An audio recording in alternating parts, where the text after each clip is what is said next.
Hello बच्चों, नमस्ते। Welcome to future cool coaching. आप सभी का फ्यूचर कूल कोचिंग की बायोलॉजी की क्लास में बहुत बहुत स्वागत है। कैसे हैं आप सब लोग? मैं उम्मीद करती हूँ कि आप सब लोग अच्छे होंगे और अच्छे से पढ़ाई कर रहे होंगे। फिर आइए जरा लाइव आ जाइए, फिर अपन आज की क्लास शुरू करते हैं। आज हम क्या पढ़ रहे थे? पिछली क्लास में हम पढ़ रहे थे डाइजेस्टिव सिस्टम, पाचन तंत्र। और डाइजेस्टिव सिस्टम में हमने क्या क्या पढ़ लिया था?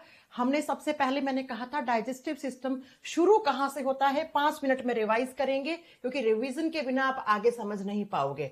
डाइजेस्टिव सिस्टम जो है वो शुरू हो जाता है हमारे माउथ से, मुंह से। और मुंह में हमने दांत पढ़े थे, हमने जीभ पढ़ी थी, और सलाइवरी ग्लैंड्स जो सलाइवा बनाती हैं, लारीय ग्रंथियां जो लार बनाती हैं। उसके बाद मुंह का जो खाना होता है वो सारा पाइप में जाता है। इस पाइप को हम फूड पाइप कहते हैं, इसको भोजन नली कहते हैं। और उसके बाद ये जो खाना है ये पेट में आ जाता है। पेट जो होता है वो जे आकार का होता है, और पेट में जो ग्रंथियां होती हैं उनको हम गैस्ट्रिक ग्लैंड्स कहते हैं, जठर ग्रंथियां कहते हैं। ये जठर ग्रंथियां जो होती हैं वो जूस बनाती हैं, जिस जूस को हम गैस्ट्रिक जूस या जठर रस कहते हैं। और पिछली क्लास में हमने बहुत अच्छे से पढ़ा था कि इस गैस्ट्रिक जूस के अंदर एक बहुत स्ट्रॉन्ग एसिड होता है जिसका नाम HCl हाइड्रोक्लोरिक एसिड होता है। और ये हाइड्रोक्लोरिक एसिड जो होता है ये 2 एंजाइम्स को एक्टिवेट करता है। कौन कौन से एंजाइम थे? पेप्सिन और रेनिन एंजाइम। जो पेप्सिन एंजाइम होता है वो पहले होता है पेप्सिनोजन की फॉर्म में, और जैसे ही पेप्सिनोजन को एसिडिक मीडियम मिलता है तो बेटा वो पेप्सिनोजन पेप्सिन में बदल जाता है, और वो पेप्सिन जितना भी आपने खाने में प्रोटीन खाया है उसका पाचन शुरू कर देता है। फिर मैंने कहा था दूसरा जो हमारे पेट में जो जठर रस होता है, गैस्ट्रिक जूस होता है, उसमें एंजाइम होता है रेनिन। अगर आपने दूध पिया है तो उस दूध का अंदर जो प्रोटीन है, केसिन प्रोटीन, उसका डाइजेशन करने का काम कौन करता है? आप बताओगे बेटा, आप बताओगे रेनिन एंजाइम। तो मैं ये कह सकती हूं कि हमारे पेट में सबसे ज्यादा कौन से न्यूट्रिएंट का, कौन से पोषक तत्व का डाइजेशन हुआ है? तो आप कहोगे प्रोटीन का हुआ है। अरे याद है ना पीछे की क्लास, मैंने कहा था कि माउथ में कार्बोहाइड्रेट का डाइजेशन होता है, पेट में सबसे ज्यादा आपका सबसे ज्यादा क्या होता ही डाइजेशन प्रोटीन का है। ठीक है, याद रखेंगे ये बात? जी मैम। अब पेट का जो सारा खाना है जिसको हमने काइम नाम दिया था, याद है? पेट से जो खाना छोटी आंत में जाता है उसको नाम दिया जाता है काइम। तो एग्जामिनर पूछता है काइम कहां का भोजन है, कहां के खाने को आप काइम कहते हैं? तो स्टमक से जो खाना छोटी आंत में, स्मॉल इंटेस्टाइन में जाता है उसको हम काइम कहते हैं। तो आज हमें पढ़ना है कि ये जो स्मॉल इंटेस्टाइन होती है ये क्या होती है, कितनी लंबी होती है, कैसे डाइजेस्टिव सिस्टम में इसका योगदान रहता है। कल ये चैप्टर भी खत्म हो जाएगा। इसके PYQs की लेटेस्ट वाले PYQ 2025-26 में जो एग्जाम हुए हैं उनमें पूछे हुए सारे क्वेश्चंस हम कल की क्लास में ये चैप्टर को पूरे तरीके से खत्म कर देंगे। परसों हम एक नए चैप्टर के साथ मिलेंगे। ठीक है, तो आज और कल में ये चैप्टर खत्म भी हो जाएगा, इसके क्वेश्चंस की भी प्रैक्टिस हो जाएगी। परसों हम एक नया चैप्टर शुरू करेंगे। ठीक है, आ जाओ आप। अब शुरू करते हैं स्मॉल इंटेस्टाइन। इतनी क्लास अगर किसी बच्चे ने पिछली क्लास करी है तो उसको बहुत अच्छे से समझ में आएगा। बच्चों, स्मॉल इंटेस्टाइन जिसको छोटी आंत कहते हैं, एनसीईआरटी की, हिंदी की एनसीईआरटी में स्मॉल इंटेस्टाइन को क्षुद्रांत नाम दिया हुआ है। ठीक है, तो अगर कोई बच्चा हिंदी मीडियम से है तो ढंग से पढ़ लीजिएगा। एनसीईआरटी में, हिंदी की एनसीईआरटी में स्मॉल इंटेस्टाइन का नाम दिया हुआ है क्षुद्रांत। तो क्षुद्रांत का मतलब क्या होगा? छोटी आंत, स्मॉल इंटेस्टाइन। ये जो स्मॉल इंटेस्टाइन है इसकी लेंथ कितनी होती है? एल का मतलब है लेंथ यानी लंबाई। इसकी लंबाई होती है बेटा 6.5 मीटर से लेकर 7.5 मीटर तक होती है। अब आप कहोगे मैम 6.5 से 7.5 मीटर तो बहुत ज्यादा होता है। जी हाँ बिल्कुल, जी हाँ बिल्कुल। तो सुनिए, इस तरीके से होती है, 6.5 से 7.5 मीटर होती है, लेकिन ऐसे फोल्डिंग में पड़ी हुई होती है, ऐसे फोल्ड हो रखे होते हैं। तो अगर किसी इंसान की छोटी आंत को बाहर निकाल के और ऐसे फर्श पे फैला दिया जाए तो वो 6.5 से 7.5 मीटर तक लंबी होती है। ये जो स्मॉल इंटेस्टाइन है इसका जो डायमीटर होता है, व्यास होता है, इसका जो डायमीटर होता है वो 1 इंच का होता है।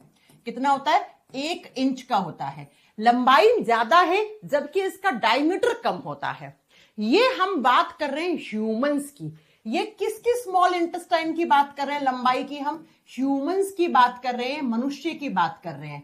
अब मैं आपको एक बात बता देती हूं, एक क्वेश्चन एनटीपीसी के एग्जाम में पूछा हुआ है। कौन से जीवों में स्मॉल इंटेस्टाइन की लंबाई ज्यादा होती है? देखो, दो प्रकार के जीव होते हैं, एक होते हैं शाकाहारी और एक होते हैं मांसाहारी। बहुत ढंग से समझना इस चीज को, इस कॉन्सेप्ट को, बिकॉज एग्जाम में एनटीपीसी में पूछा हुआ क्वेश्चन है। अरे ऐसे जीव जो मांस खाते हैं, कार्निवोरस बोलते हैं इनको हिंदी में हम मांसाहारी जीव कहते हैं, जो मांस खाते हैं। मैं जीवों की, मैं जंतुओं की, एनिमल्स की बात कर रही हूं।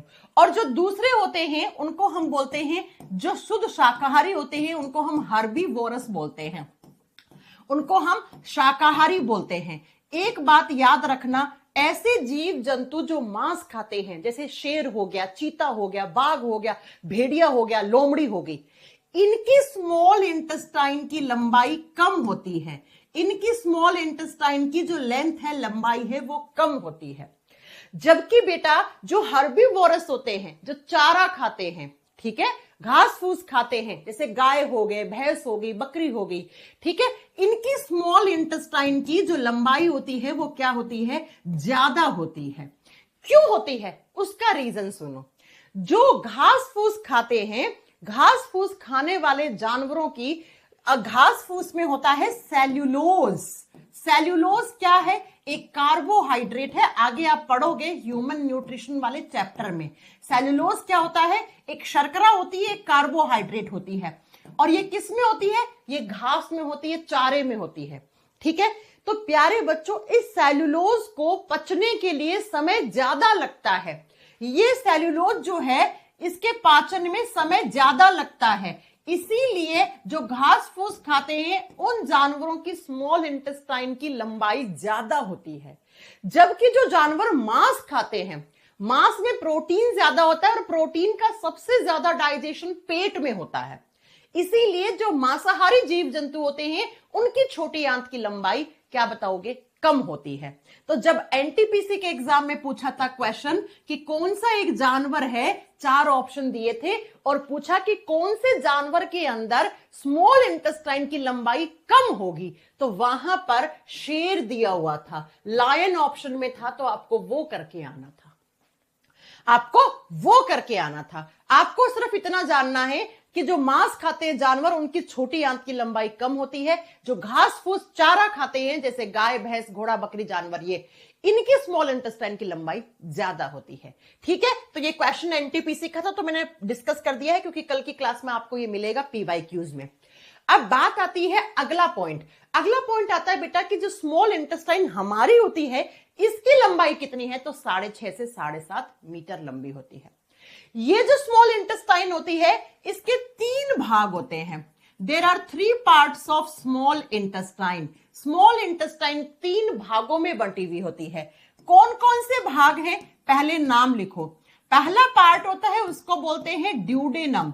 हिंदी में बोला जाता है अंतर्ग्रहणी या ग्रहणी हिस्सा। हिंदी मीडियम वाले बच्चों, कुछ अलग अलग नाम है, उनको अच्छे से नोट डाउन करना। पहला हिस्सा स्मॉल इंटेस्टाइन का ड्यूडेनम कहलाता है। दूसरा जो हिस्सा होता है उसको कहा जाता है जेजुनम, और हिंदी में भी सेम नाम है। दूसरे हिस्से को क्या बोलते हैं स्मॉल इंटेस्टाइन के? जेजुनम। सीक्वेंस ऐसे ही याद करनी है जैसे मैं करवा रही हूं, क्योंकि सीक्वेंस से भी क्वेश्चन पूछा हुआ एएलपी के एग्जाम में। और जो तीसरा हिस्सा होता है, इसको कहा जाता है इलियम हिस्सा, इलियम भाग। तो छोटी आंत के 3 भाग होते हैं, ड्यूडेनम, जेजुनम, इलियम।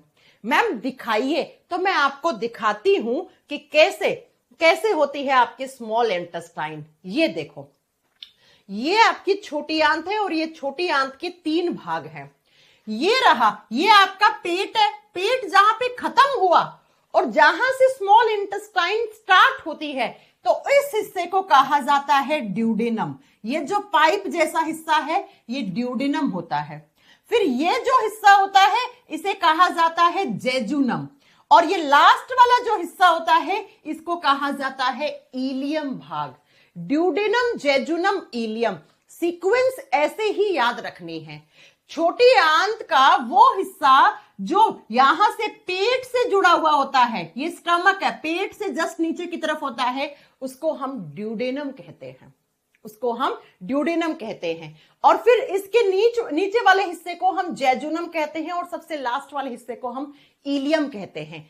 इसी इलियम से फिर आगे लार्ज इंटेस्टाइन शुरू हो जाती है, बड़ी आंत ऐसे शुरू हो जाती है। ठीक है बच्चों? जी मैम। अब मेरी बात ध्यान से सुनना। देखो, पेट था, पेट में खाना है ऐसे, ये खाना नीचे की तरफ स्मॉल इंटेस्टाइन में आ गया। स्मॉल इंटेस्टाइन के कौन से हिस्से में आ गया? ड्यूडेनम में आ गया। खाना है ड्यूडेनम में। अब इस ड्यूडेनम से दो ग्रंथियां जुड़ी हुई होती हैं। एक तो ये ग्रंथि है, ये क्या है? ये आपका लीवर है, आपका यकृत है। और दूसरा, इसी ड्यूडेनम से जो दूसरी ग्रंथि जुड़ी हुई होती है वो इस फोटो में देखो आप, और अच्छे से आपको समझ में आएगा। ये वाला फोटो देखो, ये रहा ड्यूडेनम हिस्सा है। ड्यूडेनम, जी मैम, ये रहा ड्यूडेनम। और इस ड्यूडेनम से ये आपका लीवर, जिसको आप यकृत कहते हो, जिगर कहते हो, सबसे बड़ी ग्रंथि जुड़ी हुई है ड्यूडेनम से। और ये पेड़ के पत्ते जैसा जो ग्रंथि है या ऑर्गन है, उसको हम पैनक्रियाज या अग्नाशय कहते हैं। तो ड्यूडेनम में यहां पर पेट से खाना आया, खाना आ गया ड्यूडेनम में, जी मैम। जैसे ही खाना ड्यूडेनम में आता है तो लीवर अपना जूस, यकृत अपना जूस एक नली की सहायता से, ये नली आ रही है, इस नली की सहायता से ड्यूडेनम में भेज देता है।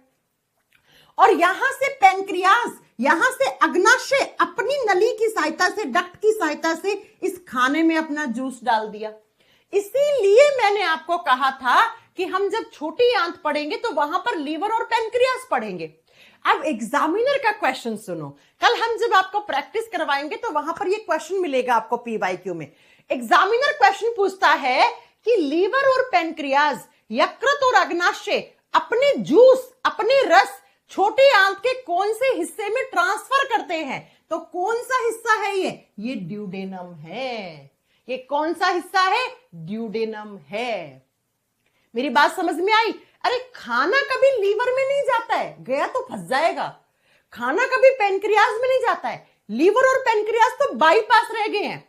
जैसे ही खाना आपका यहां पड़ा है ड्यूडेनम में, छोटी आंत में खाना यहां है, और जैसे खाना यहां आया तो लीवर अपना जूस एक नली की सहायता से और पैनक्रियाज अपना जूस एक नली की सहायता से इस ड्यूडेनम वाले हिस्से में ट्रांसफर करता है। ऐसे आपको पढ़ना है, ऐसे आपको पढ़ना है। ठीक है? तो अब हम क्या पढ़ेंगे?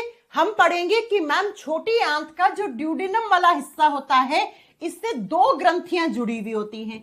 कौन कौन सी ग्रंथि जुड़ी है? पहली है लीवर, जिसको आप यकृत या जिगर कहते हो हिंदी में।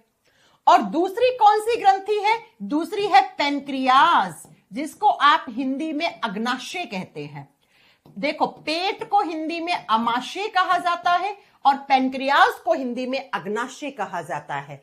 इसका मतलब मैम, जैसे ही खाना पेट से ड्यूडेनम में आया तो लीवर अपना जूस और पैनक्रियाज अपना जूस दोनों ड्यूडेनम में ट्रांसफर कर देते हैं। जी हां, ये ALP के एग्जाम का क्वेश्चन है। आई मेरी बात समझ में? अब लीवर कौन सा जूस बनाता है, वो जूस क्या करता है, पैनक्रियाज कौन सा जूस बनाता है, वो क्या करता है, वही तो हमें पढ़ना है। अरे वही तो हमें पढ़ना है। जी मैम, तो लिखेंगे। देखो हम क्या पढ़ रहे हैं, हम स्मॉल इंटेस्टाइन पढ़ रहे हैं, और स्मॉल इंटेस्टाइन का पहला हिस्सा ड्यूडेनम होता है, दूसरा हिस्सा जेजुनम होता है, और तीसरा हिस्सा इलियम होता है। अब हम स्मॉल इंटेस्टाइन का पहला पार्ट पढ़ने जा रहे हैं, ड्यूडेनम।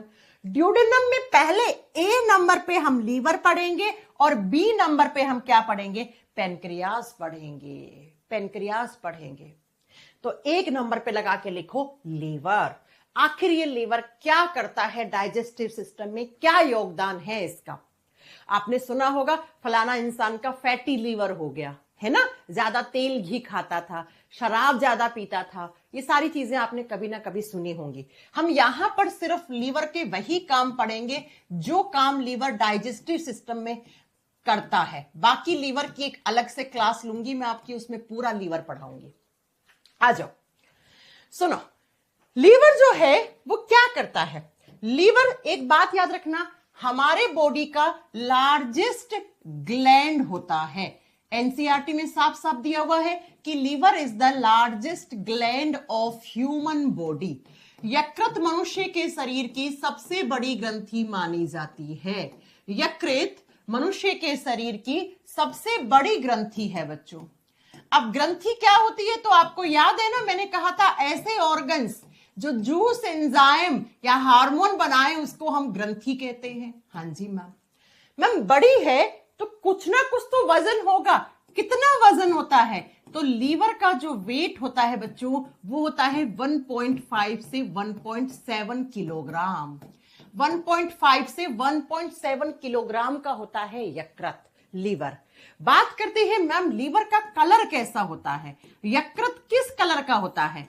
तो यकृत होना चाहिए रेडिश ब्राउन कलर का, लाल भूरे रंग का। लेकिन जो लोग ज्यादा शराब पीते हैं उनका लीवर ब्राउन कलर का हो जाता है, लाल भूरा नहीं, भूरा ही बचता है उनका। ठीक है, तो लिखेंगे लीवर का नेचुरल कलर लाल भूरा रंग का होता है, रेडिश ब्राउन कलर का होता है। अब हम पढ़ेंगे लीवर क्या काम कर रहा है डाइजेस्टिव सिस्टम में। तो लीवर एक जूस बनाता है, कौन सा जूस? Bile juice. कभी ना कभी आपने इस जूस का नाम पक्का सुना होगा। लीवर के द्वारा एक जूस बनाया जाता है, एक रस बनाया जाता है जिसको इंग्लिश में बाइल जूस कहते हैं और हिंदी में पित्त रस कहते हैं। एग्जाम में बहुत बार आता है कि पित्त रस कौन सा ऑर्गन बनाता है? यकृत, जिगर, लीवर बनाता है। मैम कितना बनाता है? तो एक दिन में बाइल जूस जो है वो 600 से 800 ml पर डे, 600 से 800 ml per day liver juice बनाता है। कौन सा जूस? Bile juice. इस बाइल जूस की पीएच का मान क्या है? ये होता है बेसिक नेचर का, ये क्षारीय प्रकृति का होता है। कैसा? ये क्षारीय प्रकृति का होता है और इसकी पीएच लिखनी है तो 7.5 से 8.5 के बीच में इसकी पीएच होती है। आपने केमिस्ट्री में पढ़ा होगा जब पीएच का मान 7 से ऊपर और 14 से नीचे होता है तो उसको बेसिक नेचर बोलते हैं, उसको क्षारीय प्रकृति बोलते हैं। अब बात ये आती है कि मैम ये बाइल जूस है, इसका कलर कैसा होता है? ये तीनों क्वेश्चन एग्जाम में पूछे जाएंगे। बाइल जूस का कलर कैसा है, इसका रंग कैसा होता है, पित्त रस का कलर कैसा है? बाइल जूस होता है बच्चों ग्रीन कलर का, ये हरे रंग का होता है। और हरा रंग जो है वो किसकी वजह से आया है बाइल जूस में? जब भी हम हमारे शरीर में किसी भी रंग की बात करेंगे, किसी भी कलर की बात करेंगे, तो बेटा रंग देने का काम होता है पिगमेंट्स का। जैसे आपके बालों के कलर के लिए कोई पिगमेंट है, आपकी आंखों के कलर के लिए कोई पिगमेंट है, ठीक ऐसे ही बाइल जूस का जो हरा रंग है उसके लिए कौन सा पिगमेंट पाया जाता है? तो बाइल जूस के हरे रंग के लिए पिगमेंट होता है बिलीवर्डिन।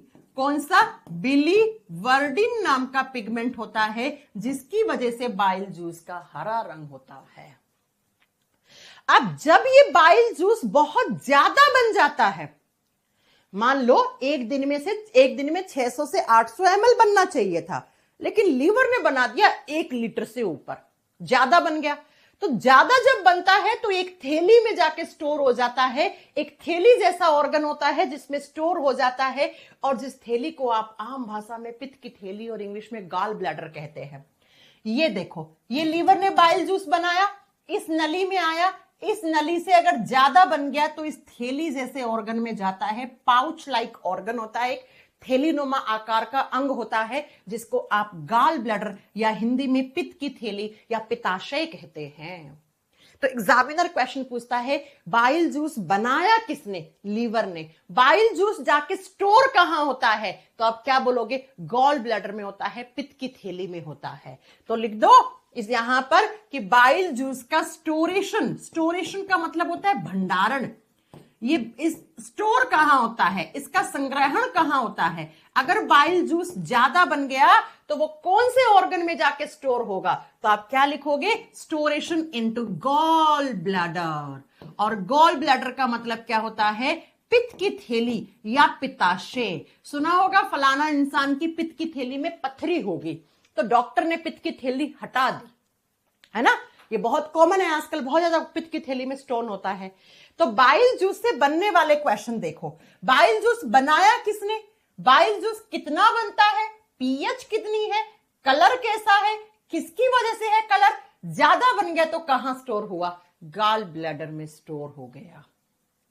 एक बात याद रखना, बाइल जूस में कोई भी एंजाइम नहीं होता है। No enzyme is present in bile juice. पित्त रस में कोई भी एंजाइम नहीं पाया जाता है। एग्जामिनर क्वेश्चन पूछता है, बीपीएससी के एग्जाम में पूछा हुआ क्वेश्चन है, वो कौन सा जूस है डाइजेस्टिव सिस्टम में जिसमें एक भी एंजाइम नहीं होता, तो आपको बताना है वो बाइल जूस है। तो लिख दो, पित्त रस में कोई भी एंजाइम नहीं पाया जाता है। पित्त रस में एंजाइम नहीं पाए जाते हैं, एंजाइम नहीं उपस्थित होते हैं या नहीं पाए जाते हैं। एक भी एंजाइम नहीं होता है बाइल जूस में। ये जो बाइल जूस है ये लीवर ने बना दिया, ज्यादा बन गया तो स्टोर हो गया, ठीक है। अब जितना स्टोर हो गया वो तो हो गया, बाकी का बाइल जूस कहां आता है, तो इस नली से होता हुआ यहां पर आता है, और कहां पर, तो ये है ड्यूडेनम। मेरी बात को ध्यान से सुनना, मैंने कहा कि ज्यादा बन गया तो इस थैली में जाके स्टोर हो गया, बाकी का बाइल जूस आप देखो इस नली से होता हुआ, इस डक्ट से होता हुआ कहां आ रहा है, स्मॉल इंटेस्टाइन के ड्यूडेनम वाले पार्ट में आ रहा है। इस डक्ट को बोलते हैं हिपैटोडक्ट। हिपैटोडक्ट, खैर डक्ट का नाम आपसे नहीं पूछा जाएगा। यहां पे आके गिर गया बाकी का जूस, कहां पर, इस हिस्से में, ड्यूडेनम में। अब ड्यूडेनम में क्या है, खाना है, तो ये बाइल जूस खाने के ऊपर आके गिरा तो खाने का डाइजेशन करेगा, खाने का पाचन करेगा। जी मैम, ये जो जूस है इसमें एंजाइम नहीं है, तो फिर मैम किसकी सहायता से ये डाइजेशन करता है, ये डाइजेशन करता है सोल्ट की सहायता से। बाइल जूस में क्या पाए जाते हैं, बाइल सोल्ट्स पाए जाते हैं, और बाइल सोल्ट्स को हिंदी में बोलते हैं पित्त लवण, और इन्हीं लवणों की सहायता से क्या करता है बाइल जूस, डाइजेशन में हेल्प करता है। अब कैसे डाइजेशन में हेल्प करता है, किसका डाइजेशन करता है, वो सुनने की कोशिश करो। रिधिमा कह रही है मैम बाइल जूस का ग्रीन कलर क्यों होता है, क्योंकि बाइल जूस में ग्रीन कलर वाला पिगमेंट होता है बिलीवर्डिन, ये रहा, इसलिए होता है। पढ़ा दिया रिधिमा, राइट। बाइल जूस में कोई एंजाइम नहीं है, तो फिर मैम डाइजेशन कैसे करेगा, बिना एंजाइम के डाइजेशन हो जाता है क्या? जी हां, जो काम एंजाइम करेंगे वही बाइल जूस में बाइल सॉल्ट होते हैं, पित्त लवण होते हैं, उनकी सहायता से डाइजेशन हो जाता है। अब किसका करता है, किसका डाइजेशन करता है, तो आप नेक्स्ट पॉइंट में लिखो, जितनी भी, मैं लिख रही हूं function of bile juice, function of bile juice, पित्त रस का क्या काम है। ये जो पित्त रस जो लीवर ने बना के स्मॉल इंटेस्टाइन के ड्यूडेनम वाले हिस्से में ट्रांसफर किया है, तो इसका काम क्या है, इस पित्त रस का क्यों पढ़ रहे हैं हम डाइजेस्टिव सिस्टम में, इसका काम डाइजेस्टिव सिस्टम में क्या है, आखिर क्या करता है। तो बाइल जूस जैसे ही खाने में आके मिक्स होता है, तो खाने में आपने खाई है लिपिड्स, क्या खाई है, लिपिड्स। लिपिड्स को हम आम भाषा में फैट कहते हैं, वसा कहते हैं। आपने सुना होगा तेल, घी, मक्खन, छाछ, दही, इन सब में क्या होती है, फैट होती है, लिपिड्स होती है ना। तो क्या हो गया, जितने भी आपने खाना खाने में लिपिड्स खाई हैं या फैट खाई हैं, तो ये लिपिड्स, तेल और घी आप किसके रूप में खाते हो, ड्रॉप्स के रूप में, बूंदों के रूप में खाते हो, ऐसे बड़ी बड़ी बूंदों के रूप में आप तेल और घी खाते हो, इसी को आप बोलते हो लिपिड। अब बाइल जूस क्या करता है, इन बड़ी बड़ी बूंदों को तेल और घी की या फैट की छोटी छोटी बूंदों में तोड़ देता है, और जब बड़ा भोजन का अणु छोटे भोजन के अणु में बदलता है, तो उसी को तो आप डाइजेशन यानी पाचन कहते हैं, है ना। तो क्या आप बोलोगे कि जो लिपिड्स या फैट होती हैं उसको वो छोटे छोटी ड्रॉप्स में तोड़ देता है, कौन तोड़ता है, बाइल जूस तोड़ता है, पित्त रस तोड़ता है। पित्त रस क्या करता है, फैट की बड़ी बड़ी बूंदों को फैट की छोटी छोटी बूंदों में तोड़ देता है, और ये जो छोटी छोटी बूंदें होती हैं इनको नाम दिया जाता है फैटी एसिड्स, इसको नाम दिया जाता है वसीय अम्लों में तोड़ देता है ये। तो जब बड़ा भोजन का अणु छोटे भोजन के अणु में टूटता है तो उसी को आप डाइजेशन या पाचन कहते हैं। तो अगर मैं आपसे पूछ लूं कि लीवर ने डाइजेस्टिव सिस्टम में क्या काम किया, आप बोलोगे मैम डाइजेशन में लीवर हेल्प करता है। कैसे हेल्प करता है? आप कहोगे लीवर ने बाइल जूस बनाया, वो बाइल जूस छोटी आंत में खाने के साथ मिक्स हो जाता है, और जैसे ही बाइल जूस आता है तो बाइल जूस में कुछ सॉल्ट्स होते हैं, कुछ लवण होते हैं। उन लवणों की सहायता से बाइल जूस जो है वो लिपिड्स या फैट्स को छोटी छोटी बूंदों में तोड़ देता है, फैट की। और इसी छोटी छोटी बूंदों को हम नाम क्या देते हैं? फैटी एसिड्स कहते हैं। लेकिन याद रखना, ये पूरे तरीके से फैटी एसिड्स में नहीं तोड़ पाता है। ये फैट का कैसा डाइजेशन करता है? पार्शियल डाइजेशन करता है। और पार्शियल का मतलब मैम ने क्या पढ़ाया था? आधा अधूरा डाइजेशन है। पूरा डाइजेशन नहीं होगा अभी फैट का। पूरा कहां होगा तो आगे पढ़ेंगे हम। ये क्या करता है? ये आंशिक तौर पर वसा का पाचन करता है, पूरा नहीं तोड़ पाता है बेटा, ये आधा अधूरा तोड़ पाता है। और किसको तोड़ता है? फैट को तोड़ता है, वसा को तोड़ता है। और इस प्रोसेस को नाम दिया गया है एनसीईआरटी में। एनसीईआरटी में इस प्रोसेस को नाम दिया गया है इमल्सिफिकेशन। इस प्रोसेस को एनसीईआरटी में इमल्सिफिकेशन नाम दिया गया है, और हिंदी में कहा गया है पायसीकरण। तो एग्जामिनर क्वेश्चन पूछता है इमल्सिफिकेशन कौन सा ऑर्गन करता है? जो पायसीकरण होता है वो कौन सा ऑर्गन करता है? तो आप क्या बोलोगे? वो लीवर करता है। वो लीवर करता है, यकृत करता है। और इमल्सिफिकेशन का मतलब यहां पे क्या है? यहां पे इमल्सिफिकेशन का मतलब है फैट की बड़ी बड़ी ड्रॉप्स को, फैट की छोटी छोटी ड्रॉप्स जिसको आप फैटी एसिड्स कहते हैं, उसमें बदलना इमल्सिफिकेशन या पायसीकरण कहलाता है। तो अगर मैं आपसे पूछ लूं कि बाइल जूस क्या करता है तो आप क्या बोलोगे? फैट का डाइजेशन करता है, वसा का पाचन करता है। फैट को किस में बदलता है? फैटी एसिड्स में। क्या पूरा बदल पाता है? नो मैम, आधा अधूरा बदल पाता है। कौन सी प्रोसेस से बदलता है? इमल्सिफिकेशन से बदलता है। क्या आपको इतनी बात मेरी समझ में आई? क्या आपको इतनी बात मेरी समझ में आई? बताओ। अब एग्जाम के क्वेश्चंस तो बहुत सारे हैं बेटा, देख लो। हमारे शरीर की सबसे बड़ी ग्रंथि कौन सी है? उसका वजन कितना है? उसका कलर कैसा है? बाइल जूस किसने बनाया, कितना बनाया, नेचर क्या है उसका? वो स्टोर कहां होता है? बाइल जूस में कोई एंजाइम होता है क्या? आप कहोगे नो। तो फिर किसकी सहायता से डाइजेशन करता है? बाइल सॉल्ट्स या पित्त लवणों की सहायता से डाइजेशन करता है। बाइल जूस किसका डाइजेशन करता है? फैट का। किस में बदल देता है? फैटी एसिड्स में। क्या पूरा करता है? No ma'am, partial digestion. इस प्रोसेस को नाम क्या देते हैं? इमल्सिफिकेशन नाम देते हैं। तो प्यारे बच्चों, मुंह में कार्बोहाइड्रेट्स का डाइजेशन शुरू हुआ था, पेट में प्रोटीन का हुआ था, और लीवर ने फैट को फैटी एसिड्स में तोड़ दिया। क्या इतनी बात में किसी को कोई डाउट है?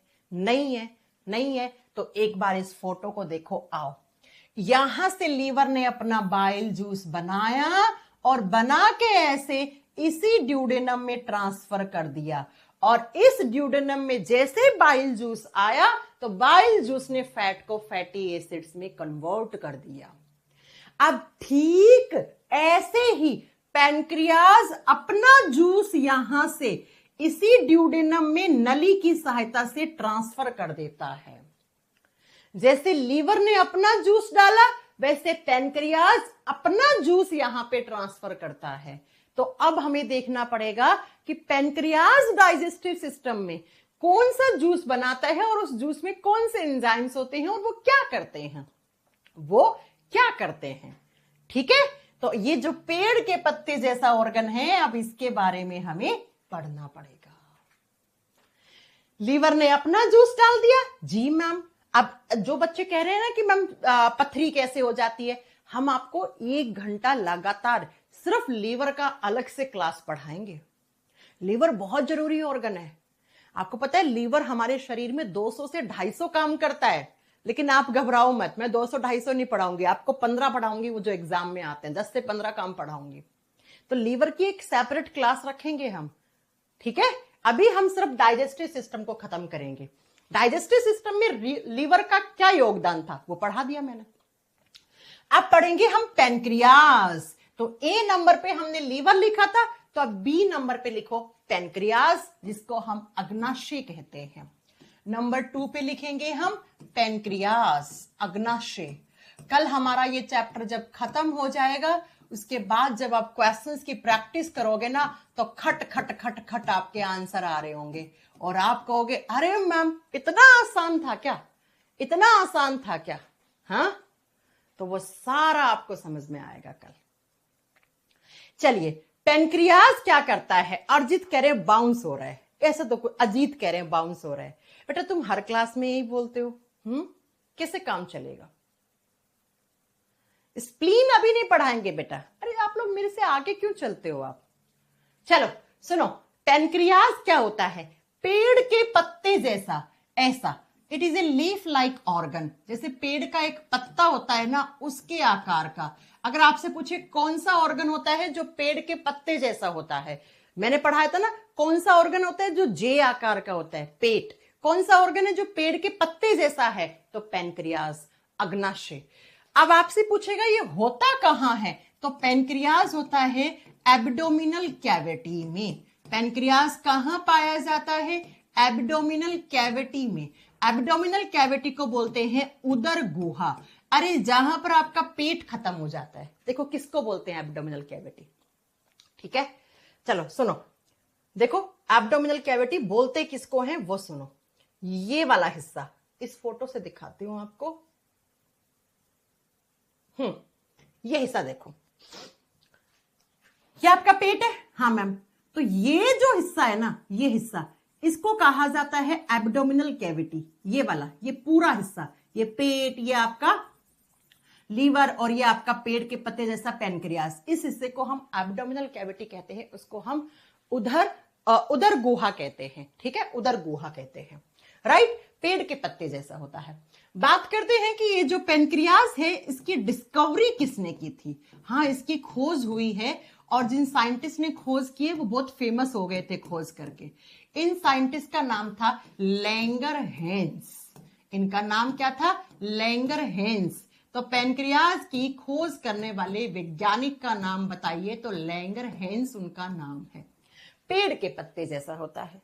अरे सुना होगा ना पेनक्रियाटिक कैंसर, गोवा के जो सीएम थे मनोहर लाल पारीकर, उनकी डेथ किससे हुई थी? पेनक्रियाटिक कैंसर से। जब पेनक्रियाज में कैंसर हो जाता है तो उसको पेनक्रियाटिक कैंसर कह देते हैं, उसको अग्नाशय का कैंसर कह देते हैं, ठीक है।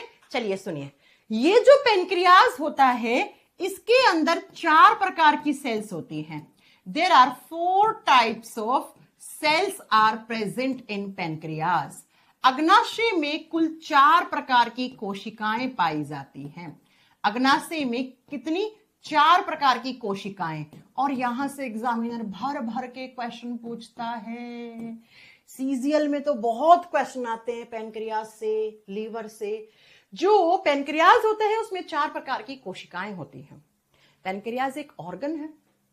ऑर्गन है तो बेटा किससे बनेगा? ऑर्गन्स किससे बनते हैं? सेल से, कोशिकाओं से बनते हैं, है ना। तो कौन कौन सी सेल्स होती हैं, इनके नाम लिखेंगे पहले। पेनक्रियाज में नंबर 1 पे आती है, उनको बोलते हैं एल्फा सेल, हिंदी में एल्फा कोशिका। नंबर 2 पे होती है, उनको बोलते हैं बीटा सेल।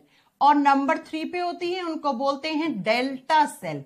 और नंबर 4 पे होती है, उनको बोलते हैं एफ सेल। पेनक्रियाज में कुल 4 प्रकार की कोशिकाएं पाई जाती हैं, एल्फा, बीटा, डेल्टा, एफ, ठीक है। Alpha, beta, delta, F. अब बड़ी ध्यान से सुनना, सबसे ज्यादा ये होती हैं, बीटा सेल्स मैक्सिमम होती हैं, मिनिमम आप नहीं बता पाते हो। सबसे ज्यादा बीटा सेल होती हैं पेनक्रियाज के अंदर। ये जो ऊपर वाली है तीनों, अल्फा, बीटा, डेल्टा, कौन कौन सी? ये तीनों बनाती हैं पेनक्रियाज से हार्मोन। ये तीनों क्या बनाती हैं? हार्मोन बनाती हैं बेटा। और जबकि ये जो नीचे वाली सेल है पेनक्रियाज की, जिसको आप एफ सेल कहते हैं, ये बनाती है एक जूस, और जिस जूस को बोलते हैं पैनक्रियाटिक जूस। जिस जूस को क्या बोलते हैं? पैनक्रियाटिक जूस कहते हैं, अग्नाशय रस कहते हैं। यानी कि मैम अगर एग्जामिनर हमसे क्वेश्चन पूछे कि पैनक्रियाज की कौन कौन सी कोशिकाएं होती हैं जो हार्मोन बनाती हैं, तो आपका आंसर क्या होगा? Alpha, beta, delta. एग्जामिनर पूछे कि कौन सी सेल है जो जूस बनाती हैं, जिस जूस को पैनक्रियाटिक जूस कहते हैं, तो आपका आंसर होगा एफ सेल, एफ कोशिका। ठीक है। अब बेटा जो हार्मोन बनाने वाली ग्रंथियां होती हैं उनको हम कहते हैं एंडोक्राइन ग्लैंड्स। इसका मतलब मैम पैनक्रियाज की जो ऊपर वाली जो 3 सेल्स हैं वो एंडोक्राइन सिस्टम का हिस्सा है। हाँ जी मैम, वो क्या है? वो अंतःस्रावी हिस्सा है। वो कौन सा हिस्सा है? अंतःस्रावी भाग है। और जो जूस बनाती हैं या एंजाइम बनाती हैं उनको हम कहते हैं एक्सोक्राइन ग्लैंड्स। तो ये कौन सा हिस्सा हो गया पैनक्रियाज का? एक्सोक्राइन पार्ट हो गया, और हिंदी में बोलेंगे बहिश्रावी भाग। एक्सो एंडो, एक्सोक्राइन एंडोक्राइन। इसका मतलब मैम पैनक्रियाज जो है उसकी सेल्स दोनों तरीके से काम करती हैं, एक्सोक्राइन भी एंडोक्राइन भी। ये हार्मोन भी बना रही है, ये जूस भी बना रही है। और ऐसी कोई ग्रंथि जो एक्सोक्राइन एंडोक्राइन दोनों की तरह काम करती है तो उसको हम बोलते हैं मिक्स्ड ग्लैंड। उसको हम क्या बोलते हैं? मिक्स्ड ग्लैंड बोलते हैं, मिश्रित ग्रंथि कहते हैं। जो दोनों का मिक्सचर है तो उसको मिश्रित ग्रंथि कह देते हैं। और पैनक्रियाज हमारे बॉडी की सबसे बड़ी मिश्रित ग्रंथि होती है। Pancreas is the largest mixed gland, largest mixed gland. ठीक है, मैं फिर से समझा रही हूं। पेड़ के पत्ते जैसा एक ऑर्गन होता है जो एब्डोमिनल कैविटी में होता है, जिसकी खोज लैंगरहेंस ने की थी। इसमें कुल 4 प्रकार की कोशिकाएं पाई जाती हैं, अल्फा, बीटा, डेल्टा, एफ। ऊपर वाली जो 3 सेल्स होती हैं वो तीनों हार्मोन बनाती हैं। अब ये हार्मोन वाले चैप्टर में पढ़ेंगे, शायद इस चैप्टर के बाद अगला चैप्टर हम हार्मोन वाला ही पढ़ने वाले हैं। तो ये तो हार्मोन बनाती हैं, तो वहां पढ़ेंगे हम कि भाई इससे कौन सा हार्मोन बनता है। एक हार्मोन का नाम सुना होगा, बहुत फेमस है, इंसुलिन हार्मोन। वो इंसुलिन बीटा सेल ही बनाती है पैनक्रियाज की। आगे आपको पढ़ाया जाएगा, ठीक है, अभी नहीं। तो ये तीनों जो हैं, ये तीनों तो बेटा क्या करती हैं? हार्मोन बनाती हैं। अब हम पढ़ रहे हैं यहाँ पे डाइजेस्टिव सिस्टम, तो हमें हार्मोन से क्या लेना देना भैया? हम तो हार्मोन वाले चैप्टर में पढ़ेंगे इन तीनों के बारे में। तो हमें कौन सी सेल्स यहां पे पढ़नी है? तो हमें पढ़नी है एफ सेल, एफ कोशिका। कौन सी? एफ सेल, एफ कोशिका। तो अब हम नेक्स्ट स्लाइड में लिखेंगे कि हम तो यहां पर पढ़ेंगे पैनक्रियाज की वो सेल जो सेल पैनक्रियाटिक जूस बनाती हैं। तो लिखो, पैनक्रियाज की कौन सी कोशिकाएं बनाती हैं पैनक्रियाटिक जूस? तो एफ सेल। एफ सेल्स लिख दो, बहुत सारी होती हैं। तो क्या लिखोगे आप? पैनक्रियाज की एफ कोशिकाएं पैनक्रियाटिक जूस सिक्रीट करती हैं, ये एक जूस बनाती हैं, पैनक्रियाटिक जूस बनाती हैं। हिंदी में बोलोगे अग्नाशय रस। तो अगर मैं आपसे पूछूं पैनक्रियाटिक जूस कौन सा ऑर्गन या कौन सी ग्रंथि बनाती है, तो आपका आंसर क्या होगा? पैनक्रियाज बनाती है, अग्नाशय बनाती है। ये पैनक्रियाटिक जूस कितना बनता है? एक दिन में 1 लीटर पर डे। हाँ जी, आपके बॉडी में पैनक्रियाज एक दिन में 1 लीटर तक, 1 लीटर तक क्या बनाता है? पैनक्रियाटिक जूस बनाता है। और ये जो पैनक्रियाटिक जूस होता है, इसकी पीएच का मान पूछेगा तो आप वही 7.5 से लेकर 8.5 या 8.8 तक हो सकती है। यानी कि पैनक्रियाटिक जूस का नेचर क्या है मैम? बेसिक नेचर है, क्षारीय प्रकृति का होता है। हाँ जी, ये पैनक्रियाटिक जूस जो है ये कहां पे ट्रांसफर होता है? अरे पैनक्रियाटिक जूस बनाया किसने? पैनक्रियाज ने। ट्रांसफर का मतलब है ये कहाँ भेज दिया जाएगा, ये कहाँ चला जाएगा? तो ये छोटी आंत के ड्यूडेनम वाले हिस्से में चला जाएगा। ये कहां पर? छोटी आंत के ड्यूडेनम हिस्से में चला जाता है। मैं दिखाऊं आपको? जी मैम। कैसे जाता है? एक नली की सहायता से। चलिए आपको उसी नली को दिखाते हैं। ये रही नली, इस फोटो में देखना ढंग से। ये रहा पेड़ के पत्ते जैसा पेनक्रियाज। हाँ जी मैम। ये नली आ रही है, ये वाली, ये दिख रही है नली। हाँ जी मैम। ये नली आके ऊपर लीवर वाली नली में मिक्स हो जा रही है। हाँ जी मैम। फिर ये नली कहाँ जा रही है? इस ड्यूडेनम में। तो ड्यूडेनम में क्या आ गया? पेनक्रियाटिक जूस आ गया। ये लो, पेनक्रियाटिक जूस ड्यूडेनम में आ गया। इसीलिए इस नली को बोलते हैं पेनक्रियाटिक डक्ट। अरे वो डक्ट जो पेनक्रियाज से पेनक्रियाटिक जूस लाई है उसको पेनक्रियाटिक डक्ट कह देते हैं। डक्ट का मतलब होता है नली। कभी कभी किसी इंसान की नली ब्लॉक हो जाती है तो पेनक्रियाज खराब होने लग जाता है उसका, क्योंकि ये नली ब्लॉक हो गई तो ये जो जूस बनता है वो यहीं पे बन बन के इकट्ठा हो जाता है, जिसकी वजह से पेनक्रियाज में इन्फ्लामेशन आ जाती है, सूजन आ जाती है और एक दिन पेनक्रियाज फटने का डर हो जाता है भैया। फिर उसमें कैंसर बन जाता है पेनक्रियाज में, है ना। तो प्यारे बच्चों सुनो कि जब पेनक्रियाज के अंदर बहुत सारा पेनक्रियाटिक जूस जम जाता है जिसके कारण पेनक्रियाज की सेल्स नष्ट हो जाती हैं या उनमें सेल डिवीजन फास्ट होने लग जाता है तो वो कैंसर में बदल जाता है। फिर उसी कैंसर को पेनक्रियाटिक कैंसर कहते हैं, उसी को अग्नाशय कैंसर कह देते हैं।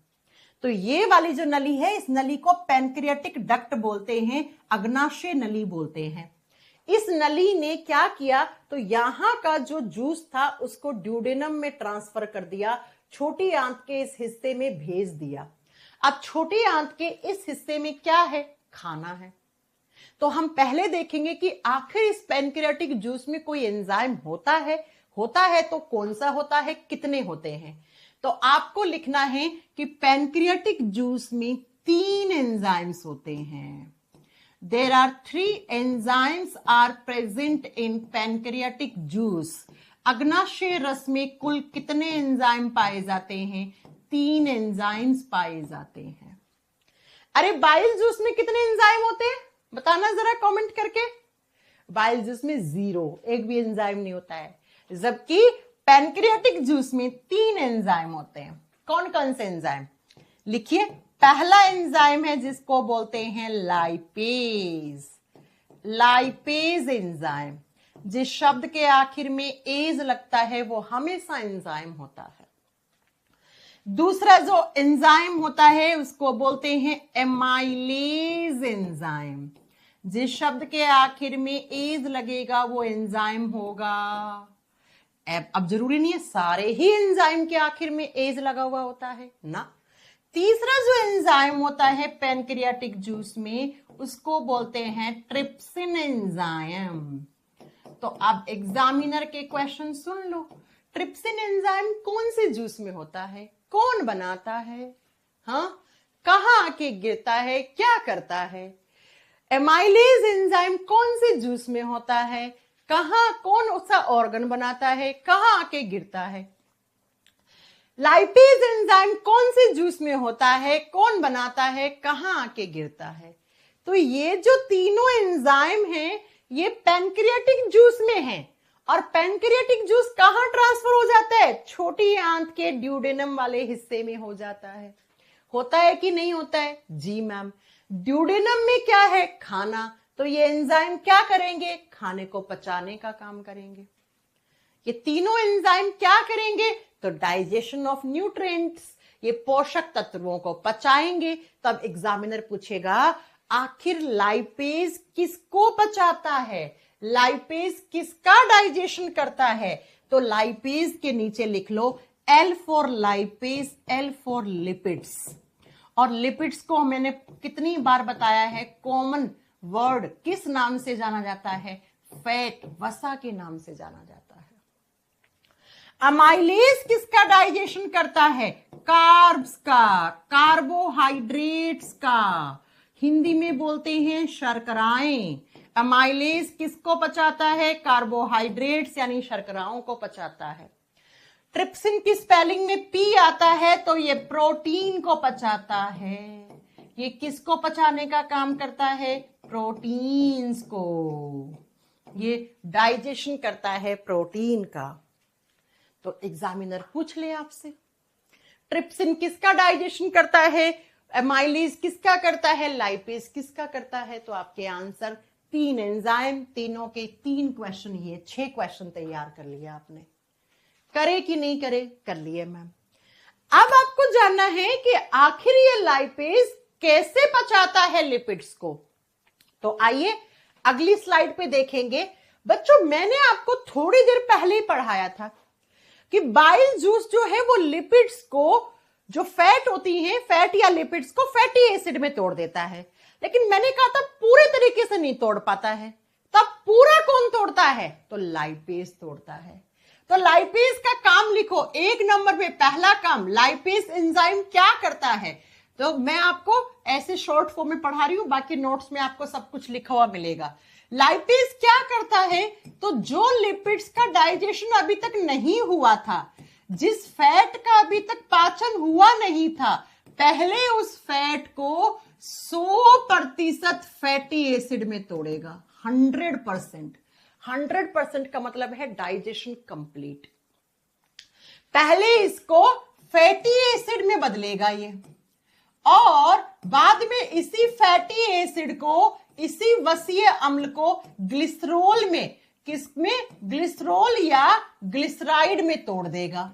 किसमें? आप बताओगे ग्लिसरॉल।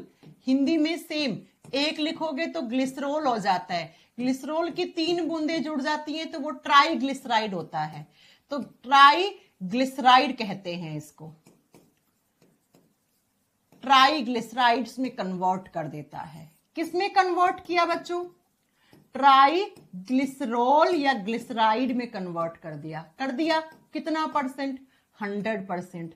तो क्या मैं ये कह दूं कि मैम यहां आते आते फैट का डाइजेशन कंप्लीट हो गया? जी मैम कह दूं। अरे बताओ, फैट का डाइजेशन कंप्लीट किसने करा? पहले करा बाइल जूस ने, फिर करा लाइपेज ने। फैट का डाइजेशन कंप्लीट हो गया है। मैंने आपको जब ये चैप्टर शुरू किया था तो मैंने कहा था जब फैट, फैटी एसिड्स और ग्लिसरॉल में बदल जाएं तो समझना फैट का डाइजेशन खत्म हो गया, वसा का पाचन खत्म हो गया है। ठीक है। अब दूसरा जो एंजाइम है, अब ये किसने करा ये काम बताओ? ये काम जो किया है मोस्ट इंपॉर्टेंट एंजाइम ने, और जिसका नाम है लाइपेज। कौन सा एंजाइम है? लाइपेज। तो यहां पर इस केमिकल रिएक्शन को भी किसने किया? लाइपेज ने किया। और यहां से यहां भी किसने किया? लाइपेज ने किया। तो मैं कह सकती हूं अग्नाशय रस में जो लाइपेज एंजाइम पाया जाता है वो पूरे तरीके से फैट का डाइजेशन कर देता है। मैम कह दो हमें कोई प्रॉब्लम नहीं है। आपने खाया फैट, आपके बॉडी में आ गया ग्लिसरॉल या ग्लिसराइड्स या फैटी एसिड्स। आप जब अपने कोलेस्ट्रॉल का लेवल चेक करवाते हैं तो रिपोर्ट्स में लिखा हुआ आता है ट्राइग्लिसराइड्स इतनी है। अब दूसरा सुनो, दूसरा एंजाइम कौन सा? एमाइलेज। एमाइलेज क्या करता है? एमाइलेज जो है वो कार्बोहाइड्रेट का डाइजेशन करता है। एमाइलेज एंजाइम क्या करेगा? ये कार्बोहाइड्रेट का डाइजेशन करता है। अब आपको याद है कार्बोहाइड्रेट्स का डाइजेशन शुरू कहां पे हुआ था? मुंह में हुआ था। याद है ना, माउथ में कार्बोहाइड्रेट का डाइजेशन हुआ था। कैसे हुआ था? तो माउथ में मैम जो स्टार्च थी, हम अधिकतर कार्बोहाइड्रेट स्टार्च के रूप में खाते हैं, उस स्टार्च को 100% माल्टोज में तोड़ने का काम कौन करता है? आप बोलोगे अमाइलेज एंजाइम। अमाइलेज एंजाइम क्या करता है? 100% स्टार्च को माल्टोज में तोड़ दिया, है ना। अरे मुंह में तो आधा अधूरा हुआ था स्टार्च, आधा अधूरा माल्टोज में बदला था, याद है ना। हमारे मुंह में जो सलाइवा है, जो लार है, उसमें एक एंजाइम था सलाइवरी अमाइलेज एंजाइम। उस एंजाइम ने क्या किया था? आधा अधूरा स्टार्च को माल्टोज में बदला था। अब पूरा स्टार्च जो है वो माल्टोज के रूप में बदलने का काम कौन करता है? अमाइलेज। तो मैं कह सकती हूं कि पैनक्रियास से निकलने वाले अमाइलेज एंजाइम ने क्या किया?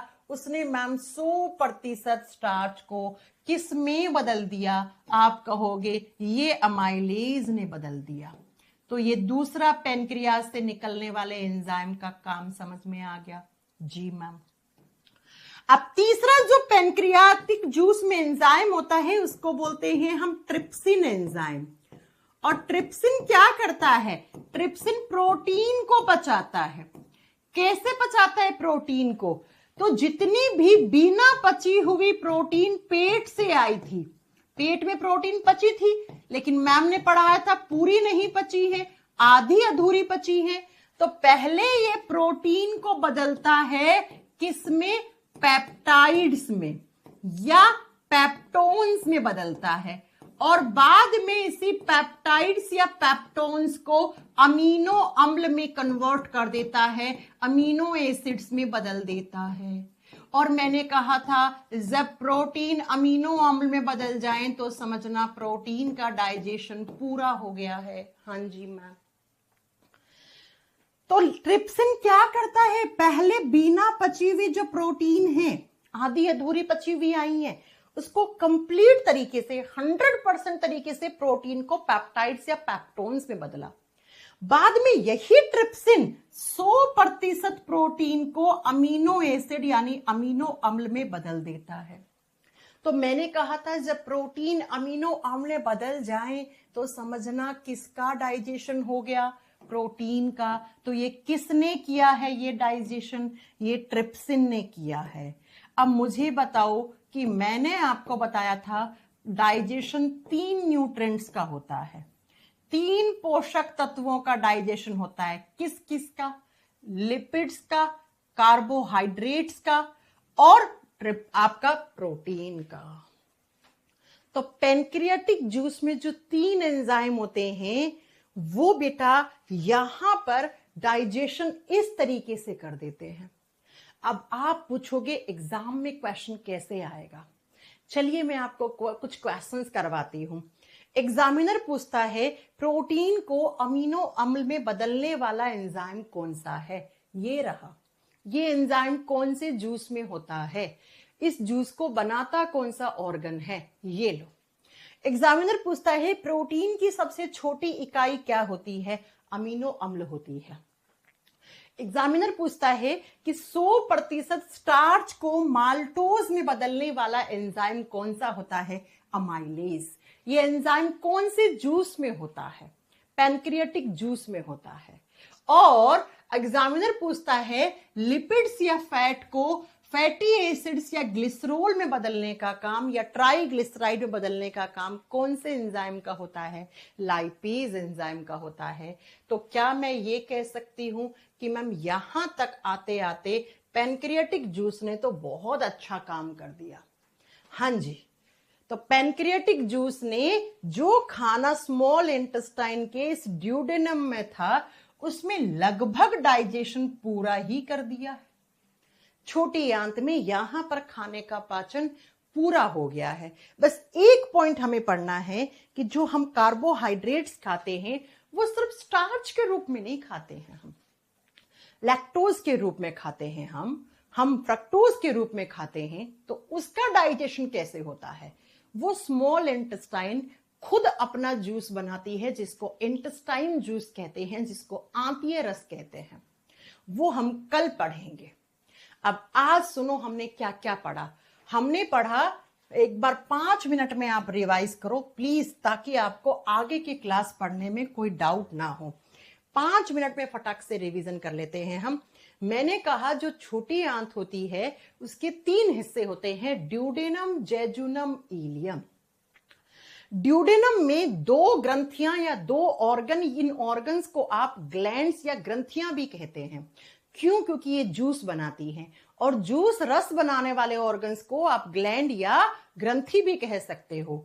तो हमने पढ़ा पहले लीवर। लीवर क्या काम करता है डाइजेस्टिव सिस्टम में? कौन सा जूस बनाता है, उसका कलर क्या है, कैसे आके गिरता है और क्या काम करता है।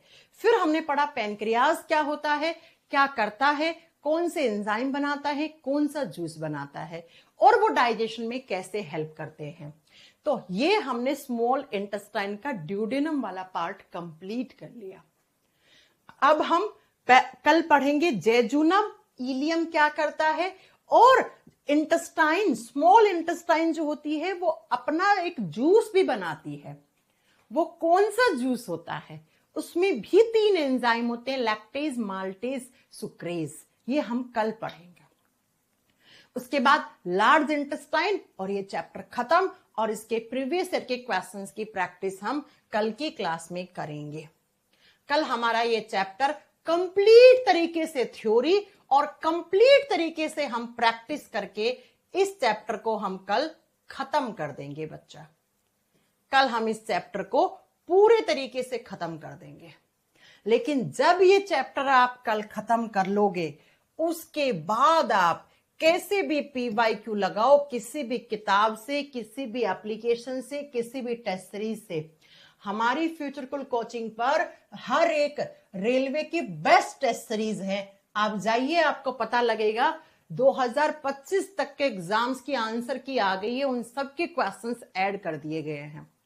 उन टेस्ट सीरीज के जब क्वेश्चंस लगाओगे इस चैप्टर के, तो आप हंस हंस के आंसर करोगे। आपको लगेगा अरे भैया इतने आसान क्वेश्चन, लेकिन आसान उसी को लगेंगे जिन्होंने सही से पढ़ा है। ठीक है, ओके। दीपक, आप अपने नोट्स खुद से बना लो फिजिक्स के, क्या प्रॉब्लम है? आप अपने नोट्स खुद से भी तो बना सकते हैं दीपक, इसमें क्या प्रॉब्लम है? चलिए फिर कल मिलते हैं, PDF आपको मिल जाएगा, अपलोड हो जाएगा ये।